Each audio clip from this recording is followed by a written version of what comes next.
Hey, what's up, Internet? Welcome back to Dougie Fresh's Fun Facts, where I drop a little bit of knowledge on you, tell you 3 fun facts that you may or might not have heard of. So let's get the show on the road. Alright, fun fact number 1 today, that the sailing rock mystery of Death Valley has been solved thanks to science. Thanks, science. Scienced. Now, if you don't know what the sailing rocks of Death Valley are, I'll give you a quick breakdown. Alright, what they are is a geological phenomenon where rocks move and inscribe long tracks along a smooth valley floor without any human or animal intervention. For years, no one knew how this phenomenon happened, since some of the rocks can weigh up to 320 kilos, and scientists have even been studying them since the 1940s and have now only figured out what the heck is going on. A team led by Richard Norris from the University of California decided to monitor a set of test rocks that were deliberately placed on the lake bed in the winter of 2011.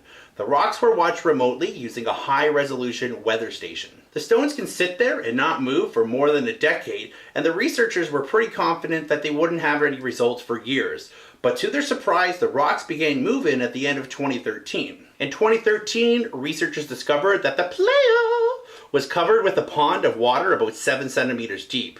Rock movement occurred shortly after. Now, what happens is the playa fills with water, and the water is deep enough to form floating ice, but shallow enough to expose the rocks. When nighttime comes and the temperature cools down, the pond forms a thin sheet of ice that can move freely, but still thick enough to maintain strength. Then, when the sun comes out and warms the area, the ice melts and breaks into large floating panels, and some light winds drive the ice panels across the lake, pushing the rocks in front of them and leaving trails in the mud. Rocks moved under the light winds to about 3 to 5 meters per minute, and the ice was only 3 to 5 millimeters thick. The rocks remained in motion for a few seconds, up to 16 minutes. Alright, fun fact number 2 today, that when Super Mario made his debut in the game Donkey Kong, his name was Jumpman. Now it's me, Mario! Now, if you've ever played video games, that means you must have played a Super Mario at least once. If not, go get an NES and play it. Shigeru Miyamoto created Mario while developing the game Donkey Kong in an attempt to produce a best-selling video game for Nintendo, and came up with Jumpman, Mario, Donkey Kong, and Pauline. In the earlier stages of Donkey Kong, Mario was unable to jump as the focus of the character was him just to escape a maze. However, Miyamoto enabled Mario to jump, saying that if you had barrels rolling towards you, what would you do? Miyamoto originally named the character Mr. Video, and he was used in every single game that Miyamoto developed. The name Mario came from when Nintendo was localizing Donkey Kong for North American audiences.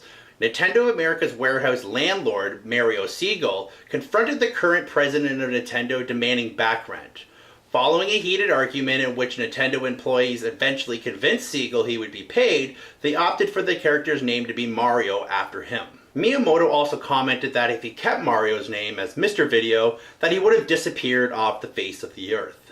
Also, Mario's profession was chosen to fit the Donkey Kong game design. Since Donkey Kong was set on a construction site, Mario was portrayed as a carpenter. When Mario appeared in Mario Brothers, it was decided that he should be a plumber, since a lot of the game played in the underground setting. Now, what I don't get is why they didn't choose me to be in it.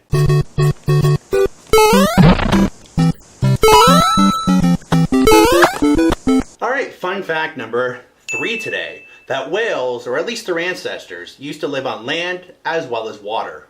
Now, if you don't believe me that whales used to have hip bones, take a look at this picture. You can definitely see them here and here. About 65 million years ago, the ancestors of the modern-day whale walked on land and had 4 hooved legs and were related closely to the modern-day horse or cow, a group of hooved mammals called ungulatus. Recent data has indicated that the whale's closest living relative on land is the hippopotamus, but started evolving very differently from one another about 63 million years ago. What I want to know, is the hippopotamus really hippopotamus, or just a really cool opotamus? This evolution happened very fast for evolution standards and happened in about 8 million years. Some of these fossils have been found in Pakistan that look a bit like wolves but were land-living 4-legged whales. Now you're probably thinking, how did scientists know they were whales? And that's a good question. The scientists found several strange bones in the ear of these fossils that only occur in whales. Alright, Internet, thanks again for tuning in to Dougie Fresh's Fun Facts. It's been a blast. Be sure to click the subscribe button down there and get your weekly dose of fun facts. Also, check out my social networking sites, give my Facebook page a like, and follow me on Twitter, and I'll flip you on the catch side. Thanks again for tuning in to Dougie Fresh's Fun Facts. Don't forget to subscribe by clicking the yellow button. Also, here's a couple of my other videos. Also, links to my social networking sites.